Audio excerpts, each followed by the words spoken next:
ज्ञान गंगा गीता दर्शन। पूर्व प्रसंग में आप श्रवण कर रहे थे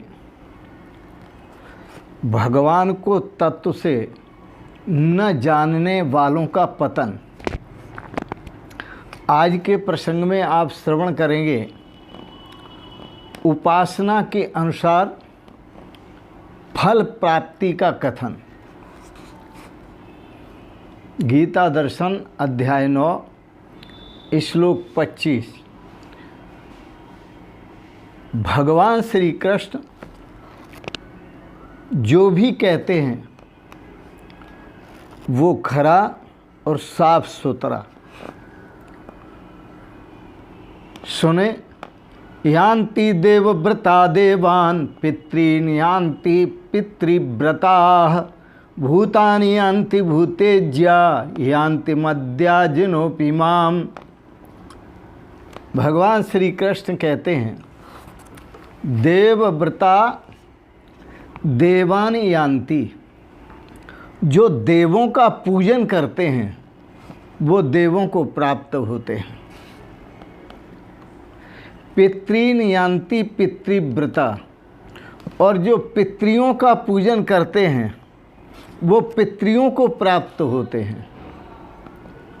भूतानि यान्ति भूतेज्या, और जो भूतों की पूजा करते हैं वो भूतों को प्राप्त होते हैं। मद्या जिनोपि मामपि, और अर्जुन जो मेरी पूजा करते हैं वो मुझे प्राप्त होते हैं, मेरे स्वरूप को प्राप्त होते हैं। क्या बात है! भगवान की भाषा, भगवान के शब्द बहुत ही समझ के हैं, समझा जाए तो। फिर सुने क्या कह रहे हैं भगवान। देवव्रता देवानि यान्ति, जो देवों की पूजा करते हैं, मेरी नहीं देवों की, वो देवों को प्राप्त होते हैं, देवत्व को प्राप्त होते हैं। और जो पितरियों की पूजा करते हैं वो पितृत्व को प्राप्त होते हैं, पितरियों को प्राप्त होते हैं।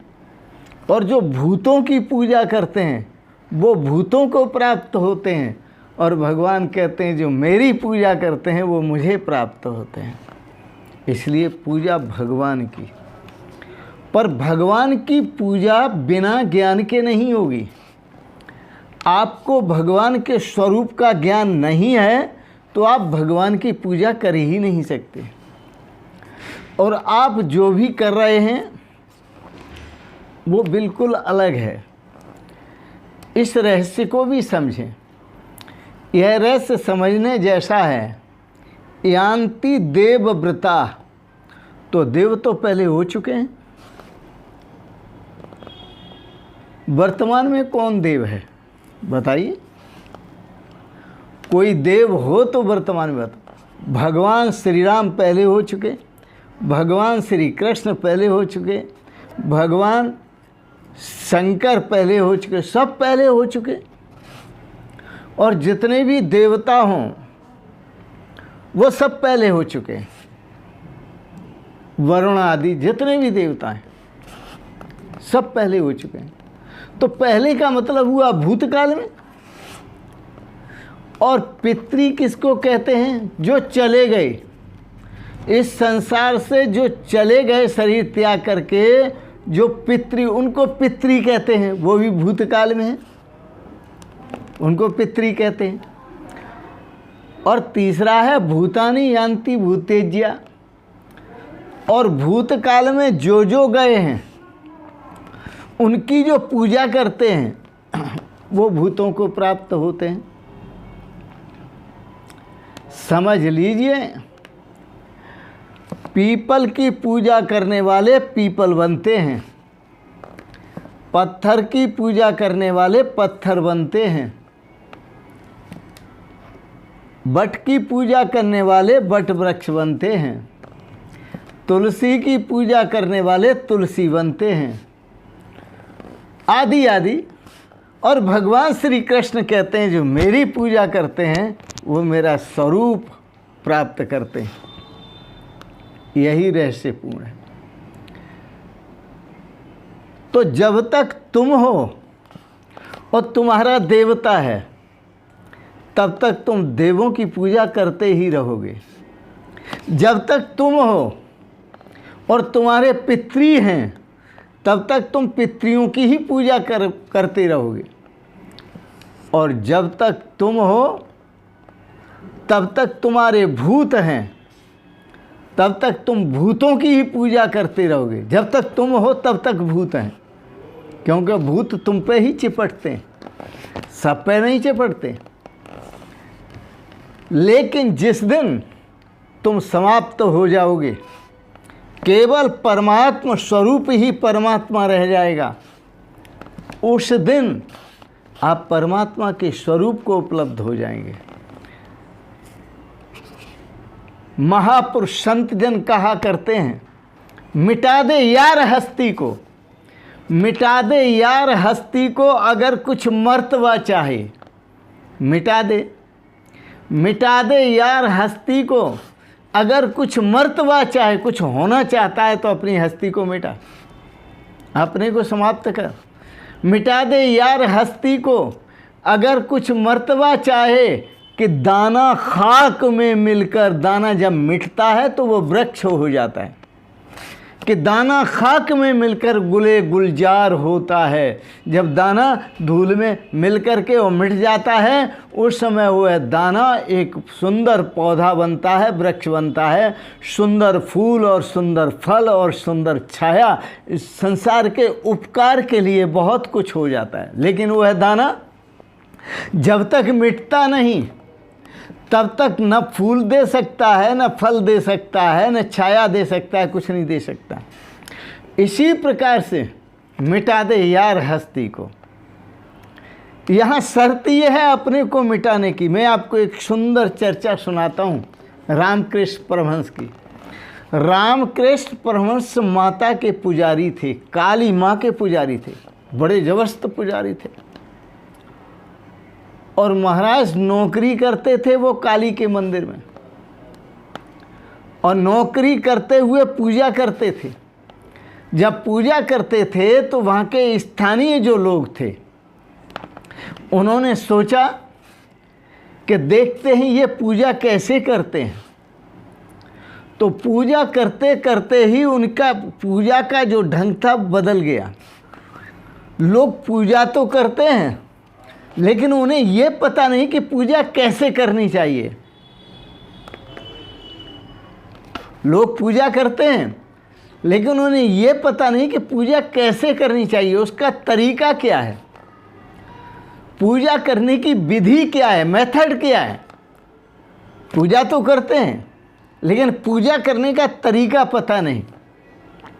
स्वामी रामकृष्ण परमहंस पूजा करते करते और उनकी स्थिति ही बदल रही है। स्थिति बड़ी विचित्र है। वो विचार में डूब गए एक दिन और खड़े हो गए काली माँ के सामने। ठीक है, लेकिन दूसरी माँ का ख्याल आया, अपनी निजी माँ का। मुझे माँ जब भी खिलाती थी तो पहले खुद चखती थी, फिर मुझे खिलाती थी। यही प्रक्रिया स्वामी रामकृष्ण परमहंस ने अपनाई। यदि फल का भोग लगाते हैं तो पहले खुद चखते हैं, फिर काली माँ का भोग लगाते हैं। केला खिलाते हैं, पहले चखते हैं, फिर खिलाते हैं। दाल सब्जी प्रसाद भोजन जो बना हुआ है, उसको बनाते हैं, पहले चखते हैं और फिर उनको खिलाते हैं। यह कुछ लोगों ने देख लिया। देखने पर कहा, महाराज ये क्या करते हो, आप तो झूठा खिलाते हो माँ को और माँ के पुजारी बने हुए हो। रामकृष्ण परमहंस ने कहा, चूँकि मेरी माँ भी मुझे पहले चख करके खुद चखती थी, फिर खिलाती थी। वो पहले ये देखती थी कि ये रामकृष्ण के लायक सब्जी है या नहीं, पहले चख के देखती है। यह भोजन रामकृष्ण के लायक है या नहीं। इसी प्रकार से मैं पहले प्रसाद को चखता हूँ कि ये माँ के लायक है या नहीं है। यदि माँ के लायक होगा, स्वादिष्ट होगा तो खिलाऊंगा। नमक ज़्यादा हुआ, मिर्च बहुत ज़्यादा हुई, या नमक हुआ ही नहीं, मिर्च नहीं हुई, तो इसको फेंक दूंगा, दोबारा फिर बनाऊंगा, तब खिलाऊंगा। रामकृष्ण परमहंस यूँ ही प्रसिद्ध नहीं हुए। उनकी जो जीवन प्रक्रिया है वो प्रैक्टिकल की है।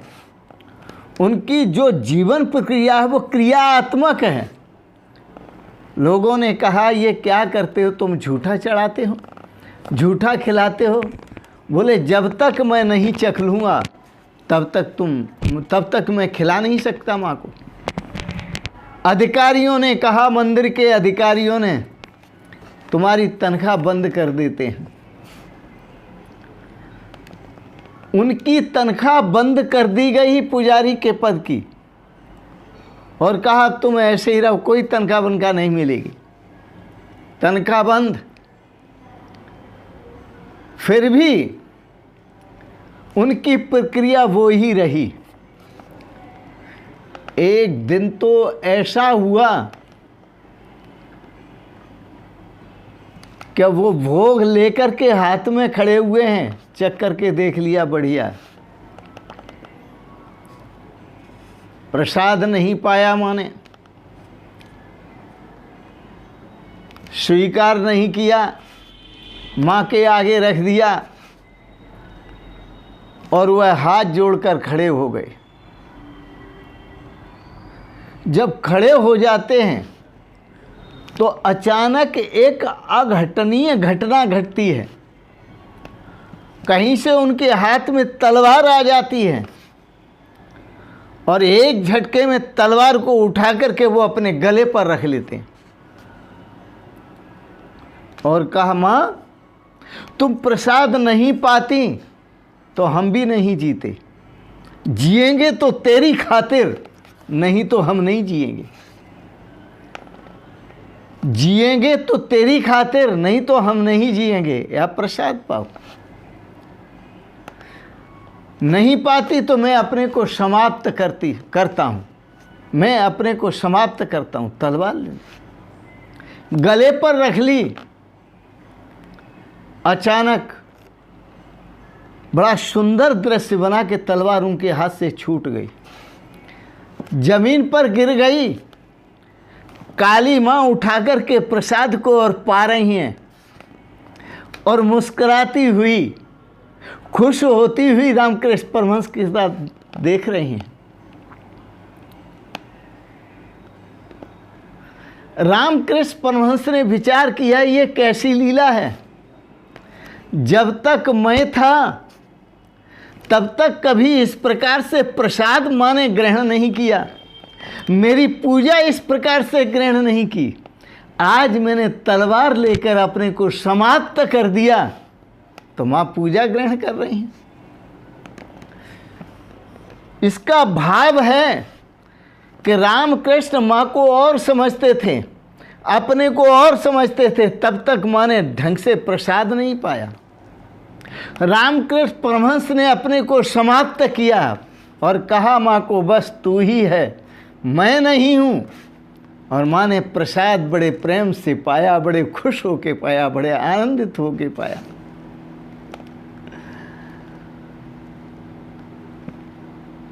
रामकृष्ण माँ के स्वरूप में स्थित हुए, माँ रामकृष्ण के स्वरूप में स्थित हुई।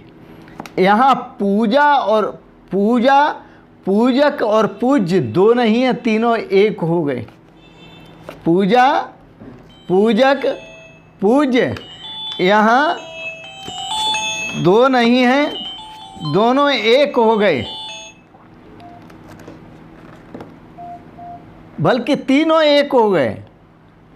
न तो अलग पूजा रही, न अलग पूज्य रहा, न अलग पूजक रहा।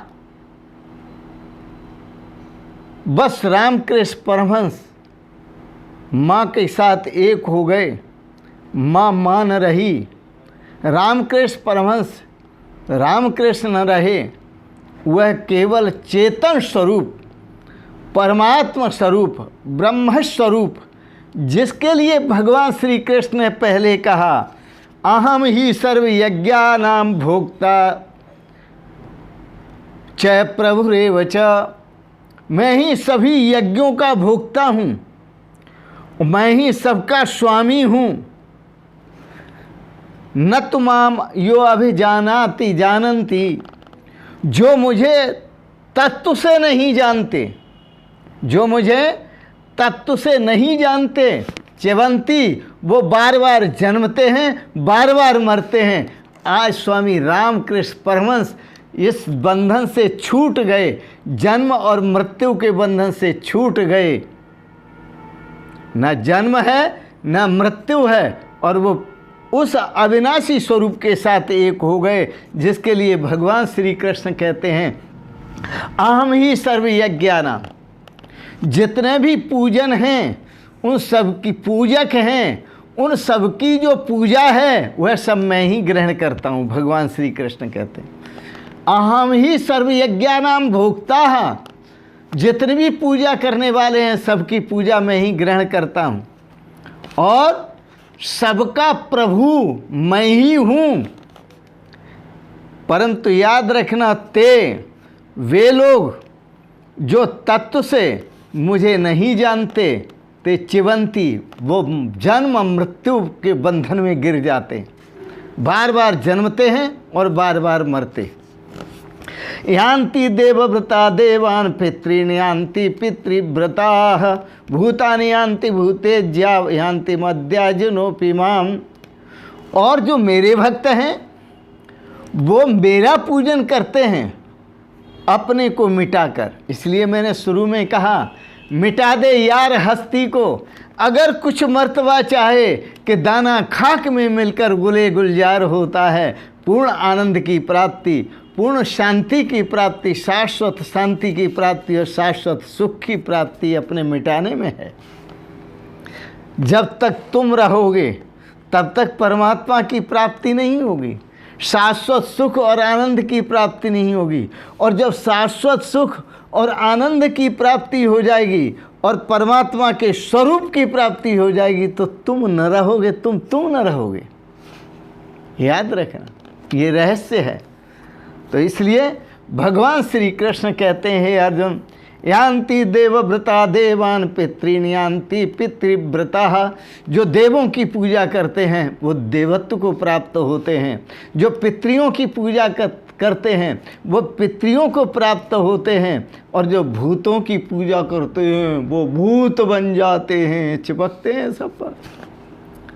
और मद्याजिनोऽपि मामपि, अर्जुन जो मेरी पूजा करते हैं वो मुझे प्राप्त होते हैं। सानंदम, साना आनंद के सहित मेरे स्वरूप को प्राप्त होते हैं, और स्वरूप ही मेरा परम आनंद स्वरूप है, स्वरूप ही मेरा परम शाश्वत सुख शांति स्वरूप है, स्वरूप ही मेरा शाश्वत स्वरूप है, अविनाशी स्वरूप है। आओ, आज के प्रसंगत आपने गीता पर दार्शनिक विचारों को श्रवण किया, इसके लिए बहुत बहुत अनुग्रहित हैं, और ये दार्शनिक विचार भी आपको अच्छे लगे होंगे। आओ, एक आपको छोटा सा पद सुनाते हैं, क्योंकि यह अवस्था ही ऐसी है जो रामकृष्ण परमहंस थे, उनके जीवन में आनंद की बरसात होती है। तो कवि के शब्दों में बड़ा सुंदर भाव है। आनंद ही आनंद बरस रहा बलिहारी ऐसे सतगुरु की। किसके शिष्य थे? स्वामी विवेकानंद, रामकृष्ण परमहंस के। पहले तो वो उनका नाम गजाधर था, और जब उन्हें स्वरूप का अनुभव हुआ, परमात्मा के साथ एक हुए, तो वो परमहंस बन गए, रामकृष्ण परमहंस बन गए।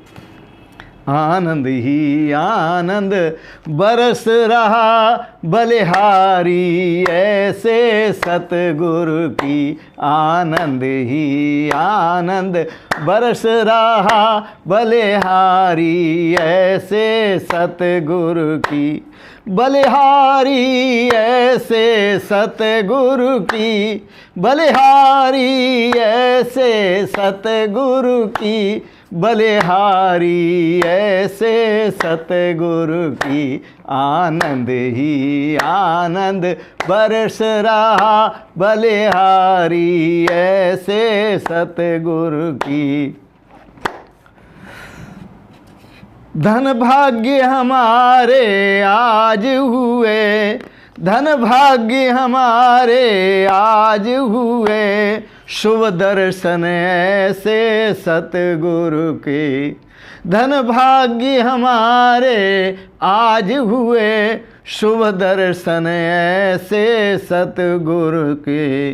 पावन कीनी भारत भूमि, पावन कीनी भारत भूमि, बलिहारी ऐसे सतगुरु की। पावन कीनी भारत भूमि, बलिहारी ऐसे सतगुरु की। आनंद ही आनंद बरस रहा, बलिहारी ऐसे सतगुरु की। आनंद ही आनंद बरस रहा, बलिहारी ऐसे सतगुरु की। क्या रूप अनुपम पाया है, क्या रूप अनुपम पाया है, शोभाज में तारों बिच चंदा, शोभाज में तारों बिच चंदा। सूरत मूरत मोहनकारी, सूरत मूरत मोहनकारी, बलिहारी ऐसे सतगुरु की। सूरत मूरत मोहनकारी, बलिहारी ऐसे सतगुरु की। आनंद ही आनंद बरस रहा, बलिहारी ऐसे सतगुरु की। आनंद ही आनंद बरस रहा, बलिहारी ऐसे सतगुरु की। व्याख्यान छटा जिमें इंद्र घटा, गजब का व्याख्यान है।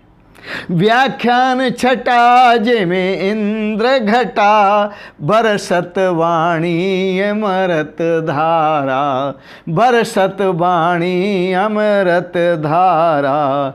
है मधुरी मधुरी प्रेम बारी, है मधुरी मधुरी प्रेम बारी, बलिहारी ऐसे सतगुरु की। आनंद ही आनंद बरस रहा, बलिहारी ऐसे सतगुरु की। आनंद ही आनंद बरस रहा, बलिहारी ऐसे सतगुरु की। गुरु ज्ञान रूप जल बरसा कर, गुरु ज्ञान रूप जल बरसा कर, सत धर्म बगीचा लगा दिया। गुरु ज्ञान रूप जल बरसा कर, सत धर्म बगीचा लगा दिया। खिल रही है ऐसी फुलवारी, खिल रही है ऐसी फुलवारी, बलिहारी ऐसे सतगुरु की। खिल रही है ऐसी फुलवारी, बलिहारी ऐसे सतगुरु की। आनंद ही आनंद बरस रहा, बलिहारी ऐसे सतगुरु की। आनंद ही आनंद बरस रहा, बलिहारी ऐसे सतगुरु की। बलिहारी ऐसे सतगुरु की, बलिहारी ऐसे सतगुरु की, बलिहारी ऐसे सतगुरु की। अब करुणा हंस का यह कहना, अब करुणा हंस का यह कहना, सतगुरुओं के चरणों में रहना। अब करुणा हंस का यह कहना, सतगुरुओं के संग में रहना, सतगुरुओं के संग में रहना। गुरु चरणों को चित में धारी। चरण, चरण का अर्थ पैर भी होता है, चरण का अर्थ जो गुरु ने महावाक्य आपको श्रवण कराए हैं उनको अपने चित्त में धारण करो। गुरु चरणों को चित में धारी, बलिहारी ऐसे सतगुरु की। गुरु चरणों को चित में धारी, बलिहारी ऐसे सतगुरु की। आनंद ही आनंद बरस रहा, बलिहारी ऐसे सतगुरु की। आनंद ही आनंद बरस रहा, बलिहारी ऐसे सतगुरु की। आनंद ही आनंद बरस रहा, बलिहारी ऐसे सतगुरु की। आनंद ही आनंद बरस रहा, बलिहारी ऐसे सतगुरु की। आनंद ही आनंद बरस रहा, बलिहारी ऐसे सतगुरु की। आज के प्रसंगत आप सबका अभिनंदन और वंदन, और फिर भगवान श्री कृष्ण की बहुत बहुत आपको बधाइयाँ। आनंद आपके घर में, आपका घर आनंद भरपूर हो। आपने गीता ज्ञान पर दार्शनिक विचारों को श्रवण किया, इसके लिए बहुत बहुत अनुग्रहित हैं। आपको अच्छे लगे सब्सक्राइब करें, लाइक करें और शेयर करें। इन शब्दों के साथ ही भगवत स्वरूप आप सबको सादर प्रणाम करते हुए ओम शिवोहम शिवोहम शिवोहम।